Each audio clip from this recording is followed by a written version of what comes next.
Media మిత్రులకు అందరికి కూడా నమస్కారం. క్షమించాలి కాస్త ఆలస్యమైనందుకు. ముఖ్యంగా తెలంగాణ రాష్ట్రంలో 2024వ సంవత్సరం నుంచి ఏదైతే గౌరవ రాష్ట్ర ముఖ్యమంత్రి రేవంత్ రెడ్డి గారు ముఖ్యమంత్రి అయిన తర్వాత తెలంగాణ రాష్ట్రంలో లంబాడీల పరిస్థితి, గిరిజనుల పరిస్థితి, గిరిజన అధికారుల పరిస్థితి, గిరిజన జీవితాలలో ఏదైతే కాంగ్రెస్ పార్టీ గెలుపులో అత్యంత కీలక పాత్ర పోషించిన లంబాడీ జాతి రాష్ట్ర ముఖ్యమంత్రి గారే పదుల సార్లు చెప్పిండు. ఈరోజు లంబాడీల వల్లనే కాంగ్రెస్ ప్రభుత్వం అధికారంలోకి వచ్చింది, లంబాడీల వల్లనే నేను ముఖ్యమంత్రి అయ్యాను. కొడంగల్ నియోజకవర్గంలో కూడా దాదాపు 50,000 మంది నాకే ఓటేశారని చెప్పేసి గొప్పగా మాట్లాడినటువంటి ముఖ్యమంత్రి రేవంత్ రెడ్డి గారు ఈ మధ్యకాలంలో లంబాడీలపైన, లంబాడీ అధికారులపైన జరుగుతున్నటువంటి దాడుల గురించి ఈరోజు మేము తెలంగాణ లంబాడీల ఆత్మగౌరవ వేదిక, OUJAC, tribal joint action committee, వివిధ గిరిజన విద్యార్థి సంఘాల తరపున రాష్ట్ర ముఖ్యమంత్రి గారికి విన్నవించదలుచుకున్నాం. ముఖ్యమంత్రి గారు, మీరు అధికారంలో రావడానికి మేము ఎంతగానో ఉపయోగపడ్డాం. మరి మీరు వచ్చినప్పటి నుంచే లంబాడీలను ఎందుకు టార్గెట్ చేస్తూ ఉన్నారు? లంబాడీ అధికారులను ఎందుకు టార్గెట్ చేస్తూ ఉన్నారు? మేము అవినీతికి దూరం కాదు, అవినీతికి వెనక వేసుకొస్తలేము. కానీ అవినీతి అనే పేరు మీద చట్టం అందరికీ సమానంగా ఉండాల్సినటువంటి ఈ పరిస్థితుల్లో చట్టం ఒక్క లంబాడీలకే ఉన్నట్టుగా, చట్టం లంబాడీ అధికారులపైనే ఉన్నట్టుగా ఈరోజు కాళేశ్వరం నుండి ఇప్పటి వరకు దాంట్లో ప్రధాన పాత్ర పోషించినటువంటి అధికార గణాన్ని, అంటే రాజకీయ నాయకులను వదిలేసి, ఉన్నత అధికారులను వదిలేసి దాంట్లో పనిచేస్తున్నటువంటి లంబాడీ బిడ్డలనే టార్గెట్ చేసి ఏసీబీ దాడులు చేయించడం ఎందుకు? ఈరోజు మీకు క్లియర్గా ప్రశ్నించదలుచుకున్నాం. మేము కాళేశ్వరంలో సిఈగా పనిచేస్తున్నటువంటి హరిరామ్ గారికి ఏసీబీ దాడులు చేసి మీరు జైలు పంపించారు. ఆర్డీఓగా పనిచేస్తున్న కిషన్ నాయక్ గారిపైన దాడులు చేసి జైలుకు పంపించారు. అదేవిధంగా రవీందర్ నాయక్ గారిపైన వెటనరీ దాంట్లో మీరు దాడులు చేసి మీరు జైలుకు పంపించారు. నిన్నగాక మొన్న డిఏ కేసులు పెట్టి ఇంటిపైన దాడి చేసి 40 ఏళ్లుగా ఒక ఉద్యోగంలో ఒక నిజాయితీగా పనిచేస్తున్న అధికారి పైన దాడి చేసి అది మళ్ళీ ఇంకొకరికి జైలుకు పంపిస్తూ ఉన్నారు. చట్టం అందరికి సమానంగా పనిచేయాల్సినటువంటి ఏసీబీ అధికారులు ఓన్లీ లంబాడీలనే, లంబాడీ ఉన్నతాధికారులను ఎందుకు టార్గెట్ చేస్తూ ఉన్నారు? లంబాడీ అధికారులు మా ఎదుగుదల ఏదైతే 40 ఏళ్ల పాటు పనిచేసిన తర్వాత ప్రమోషన్ తోటి వచ్చినటువంటి అధికారులను పైన కుర్చీలో కూర్చోబెట్టి కుర్చీల కింద ఈరోజు మీరు పంట కలుపుతూ ఉన్నారు. ఈరోజు మీరు ఎందుకు లంబాడీల పతనాన్ని మీరు చేయాలనుకుంటున్నారు? లంబాడీలను ప్రభుత్వంలో మీరు మంత్రి పదవి ఇవ్వలేదు, ప్రభుత్వంలో రాజకీయంగా ప్రాధాన్యత కల్పించడం లేదు. మా యొక్క కార్పొరేషన్లు ఏవైతే ఉన్నాయో, గిరిజన కార్పొరేషన్ కానీ, ట్రైకార్ కార్పొరేషన్లను కానీ, అవన్నీ కూడా ఉత్సవ విగ్రహాల్లాగా చేసేశారు. రూపాయి బడ్జెట్ లేవు దాంట్లకు. ఎక్కడ లంబాడీలు కూడా ఆత్మగౌరవంతో తిరిగే పరిస్థితి లేదు.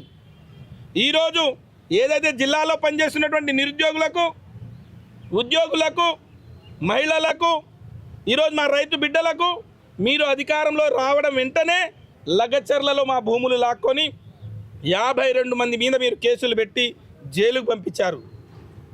లంబాడి భూములు గుంజుకొని జైలుకు పంపించారు. ఈరోజు లంబాడి అధికారులకు జైలుకు పంపిస్తున్నారు. మంత్రి పదవి ఇవ్వకుండా మా ఆత్మ గౌరవాన్ని మీరు హింసిస్తున్నారు, అవమానపరుస్తున్నారు. ఎందుకు ఈ రకంగా చేస్తున్నారు? గతంలో రెడ్డిలకు కానీ, లంబాడీలకు కానీ చాలా సత్సంబంధాలు ఉండే, సోదరభావం ఉండే. కానీ మీ వల్ల ఈరోజు తెలంగాణ రాష్ట్రంలో రెడ్డిలకు, లంబాడీలకు కూడా మధ్య అగాధం ఏర్పడతా ఉంది.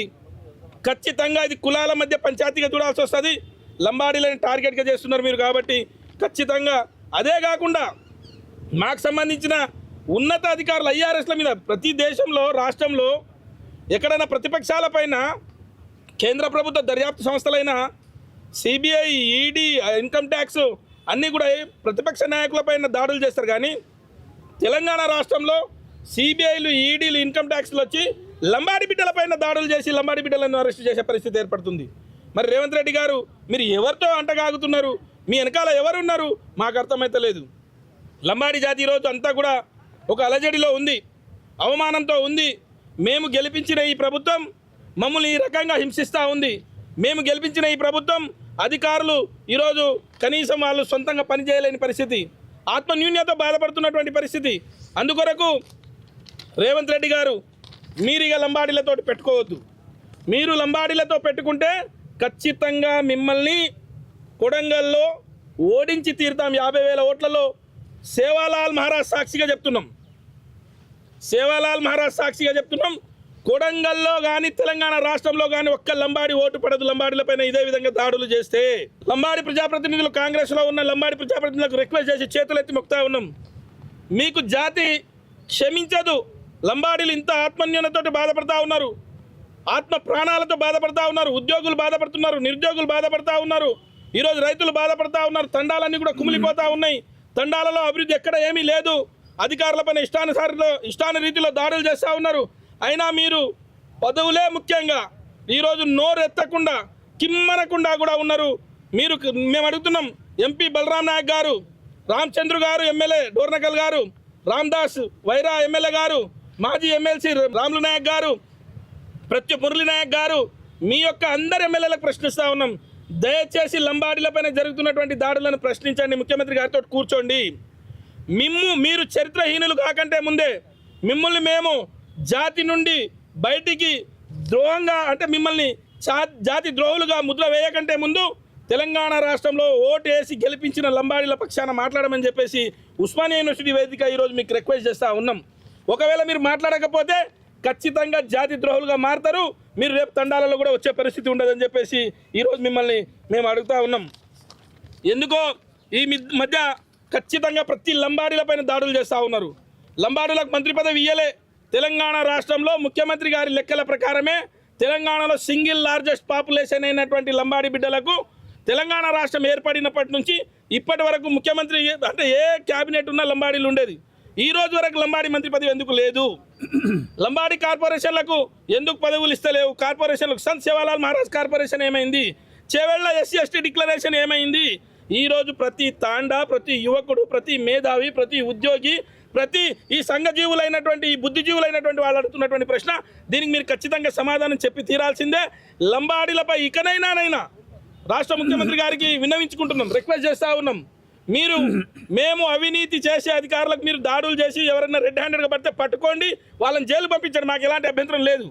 కానీ లంబాడీలనే టార్గెట్ చేసి ఇంట్లపైన దాడులు చేసి ఇంట్లలో వందల సంవత్సరాలుగా మేము కాపాడుకున్నటువంటి భూము, తాతల నుంచి ముత్తాతల నుంచి వస్తున్న భూములు కూడా ఇప్పుడే సంపాదించినట్టు, ఏదైతే మా ఆడబిడ్డలు వేసుకున్నటువంటి బంగారం కూడా అవినీతితో తీసుకున్నట్టు మీరు ముద్ర వేసే ప్రయత్నం చేస్తూ ఉన్నారు. ఇది మంచి పద్ధతి కాదు అని చెప్పేసి రాష్ట్ర ముఖ్యమంత్రి గారికి తెలియజేస్తున్నా. అదేవిధంగా ఒక్క లంబాడీ అధికారులపైన దాడులు ఎందుకు, DA దాడులు అందరి మీద ఎందుకు చేయట్లేదు? నా దగ్గర 15-20 మంది IASల చిట్టా ఉంది, IPSల చిట్టా ఉంది, IFSల చిట్టా ఉంది, ఉన్నతాధికారుల చిట్టా ఉంది. దానిపైన దాడులు చేస్తావా ముఖ్యమంత్రి గారు అని చెప్పేసి మేము ప్రశ్నిస్తూ ఉన్నాం. మేము ఇవ్వడానికి సిద్ధంగా ఉన్నాం. అవినీతి చేస్తూ ఉన్నారు, మీ సొంత బంధువులు కూడా అవినీతి చేస్తూ ఉన్నారు. ముఖ్యమంత్రి గారి బంధువులు అధికారంలో ఉన్నటువంటి వాళ్ళు పదవులలో ఉన్నటువంటి వారు కూడా అవినీతితో ఉన్నారు. వాళ్ళపైన ఎందుకు దాడి చేయవు ముఖ్యమంత్రి గారు అని చెప్పేసి రిక్వెస్ట్ చేస్తూ ఉన్నాం. ఇది మంచి ధోరణి కాదు, మంచి పద్ధతి కాదని చెప్పేసి మీకు రిక్వెస్ట్ చేస్తూ, భవిష్యత్తు కాలంలో ఖచ్చితంగా లంబాడీ సంఘాల మేధావులతోటి, లంబాడీ ఉద్యోగులతోటి, లంబాడీ పెద్దలతోటి ఈ రాబోయే రోజుల్లో ఒక కార్యాచరణ తీసుకుంటాం. మీరు ఇప్పటికీ మానకపోతే లంబాడీల సత్తా ఏదో చూపించాల్సి వస్తుందని చెప్పేసి తెలియజేస్తా ఉన్నాం.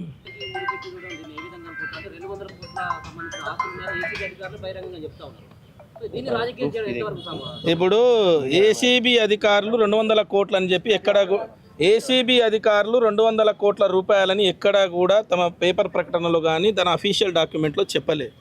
కావాలని చెప్పేసి కొంతమంది మీడియా ప్రతినిధులు, లేకపోతే కావాలని చెప్పేసి లంబాడీ సామాజిక వర్గం పైన టార్గెటెడ్గా మార్కెట్లో దానికి క్లియర్గా మార్కెట్లో 17 కోట్ల రూపాయలు దానికి ఉంటుందని చెప్పేసి ACB క్లియర్గా చెప్పింది. 17 కోట్ల రూపాయలు మార్కెట్లో ఉంటుంది దీని విలువ అని చెప్పేసి. ఆయన 40 ఏళ్లుగా పనిచేస్తున్నటువంటి ఒక ఉన్నత అధికారి, కింద AE నుంచి స్టార్ట్ అయిన జీవితం ENC వరకు పోయారు. వాళ్ళ ఇద్దరు కొడుకులు వాళ్ళ బిడ్డలకు సంబంధించి US పనిచేస్తూ ఉన్నారు. వాళ్ళకి సంబంధించినటువంటి ఆ ఇంటికి పెద్ద దిక్కు ఆయన్నే. లంబాడీ జాతికి సంబంధించి భూమికి మాకున్నటువంటి అన్యోన్య సంబంధం ఎట్లా ఉంటుందంటే తాతల తరాలుగా వస్తున్నటువంటి ఆస్తి ఉంటుంది. అక్కడ ఇంట్లో ఉన్నటువంటి ప్లేటు, గ్లాసు, భూమి, ప్లాటు, ఇల్లు, తాండాలో ఉన్న ఇల్లు మొత్తము తీసుకొచ్చి 17 కోట్ల రూపాయల ఆస్తి అంటున్నారు. నేను ఒక ప్రశ్న అడగదలుచుకున్నా. ఈరోజు మామూలుగా ఉన్నటువంటి సర్పంచులు, ఎంపీటీసీలు, జడ్పీటీసీలు కానీ లేకపోతే మామూలుగా అటెండర్గా పనిచేసి సీఎంఓలో అటెండర్గా పనిచేస్తున్నటువంటి వాళ్ళ దగ్గర 100 కోట్ల రూపాయల ఆస్తులు ఉన్నప్పుడు ఒక తాతల తరాల నుంచి ఒక గొప్పగా నివసించి ఒక భూమితోటి బతుకున్నటువంటి ఆ కుటుంబంలో 15 కోట్ల రూపాయలు, 15 కోట్ల విలువైన పూర్తి స్థాయిలో అంటే ఇల్లు కావచ్చు, ఫ్లాట్ కావచ్చు, బంగారం కావచ్చు, ప్లేట్లు కావచ్చు, గ్లాసులు కావచ్చు, దేవుని ప్రతిమలు కావచ్చు, శివలాల్ మహారాజ్ ప్రతిమలు కావచ్చు, ఇవన్నిట్లను కలుపుకొని ఈరోజు మమ్మల్ని భజనం చేసే కుట్రనే తప్ప అవినీతి పరంగా ఆయనకు ఫలాని ఆయన అవినీతి ఇస్తుంటే డబ్బు తీసుకుంటుంటే దొరికినది ఎక్కడ లేదు. అవి డిఏ కేసులు ప్రత్యేకంగా కావాలని ఇంటిపైన దాడి చేసి ఆయనను అవమానపరచడానికి చేసినటువంటి కుట్ర మాత్రమే. ఎక్కడా కూడా ఏ అధికారి దగ్గర ఆయన లంచం అడగలే, ఏ కాంట్రాక్టర్ దగ్గర ఆయన లంచం అడగలే, ఏ వ్యక్తి దగ్గర ఆయన లంచం అడగలే, ఎవరితోటి రెడ్ హ్యాండెడ్గా దొరకలే. అయినా ఎందుకు ఈ కక్ష ధోరణి? అది 100 కోట్లని ఎట్లా అంటారు? దానికి ఏ రకంగా కోర్టు డిసైడ్ చేసింది అది 100 కోట్లని? ఏ అధికారి కూడా చెప్పలేదు. ఇది చాలా అవమానకరమైనటువంటి విషయం. అది 100 కోట్ల అనేది చాలా తప్పు. స్పెషల్ ఇంటెన్షన్ ఏముంటుంది ముఖ్యమంత్రికి కావాలని చెప్పేసి? ఇప్పుడు ఏమైతుందంటే దాంట్లో ముఖ్యమంత్రి ఏదైతే మంత్రివర్యులకు పనిచేస్తున్నారు, కోమటిరెడ్డి, డైరెక్ట్ చెప్తా ఉన్నాం, కోమటిరెడ్డి వెంకటరెడ్డి గారికి పనిచేస్తున్నటువంటి ఆ విభాగంలో పనిచేస్తున్నటువంటి ఈఎన్సీ మోహన్ నాయక్ గారు ముఖ్యమంత్రికి కోమటిరెడ్డికి పడకుండా ఈయనను బలి చేస్తూ ఉన్నారు. అదే రకంగా లంబాడీలు ఎప్పుడు కూడా చట్టం ప్రకారం పనిచేస్తామంటారు. ముఖ్యమంత్రి గారు వీళ్ళను నీవు చట్టం కాదు నేను చెప్పినట్టే చేయమని అంటున్నారు. చెప్పినట్టే వారు మాట వినకపోవడం వల్లనే వాళ్ళని జైలు పంపిస్తూ ఉన్నారు. అధికారంలో ఉన్నటువంటి వాళ్ళని అందరిని లొంగ తీసుకున్నట్టుగా లంబాడీ అధికారులను కూడా లొంగ తీసుకోవడానికి ప్రయత్నం జరుగుతూ ఉంది. లంబాడీ అధికారులు చట్టం ప్రకారం పనిచేస్తామంటున్నారు. చట్టం ప్రకారం కాదు, రేవంత్ రెడ్డి చట్టం ప్రకారం పనిచేయమంటున్నారు. రేవంత్ రెడ్డి రాజ్యాంగం ప్రకారం పనిచేయమంటున్నారు. రేవంత్ రెడ్డి రాజ్యాంగం ప్రకారం పని చేస్తే వాళ్ళ పని చేయకపోతే వీళ్ళని జైల్లో పంపిస్తున్నాడు. ఏంటంటే రాజ్యాధికారం ముందు అధికారులను కూడా మొత్తానికి కూడా అన్యాయంగా వాళ్ళని ఇరికిస్తున్నారు. చట్ట ప్రకారంగా పనిచేయాల్సినటువంటి లంబాడీలను చట్ట ప్రకారం పనిచేయకుండా రాజకీయ ఒత్తిళ్లతోటి వాళ్ళ మాట వినకపోతే జైలు పంపిస్తూ ఉన్నారు. ఇది జరుగుతున్నటువంటి వ్యవస్థ.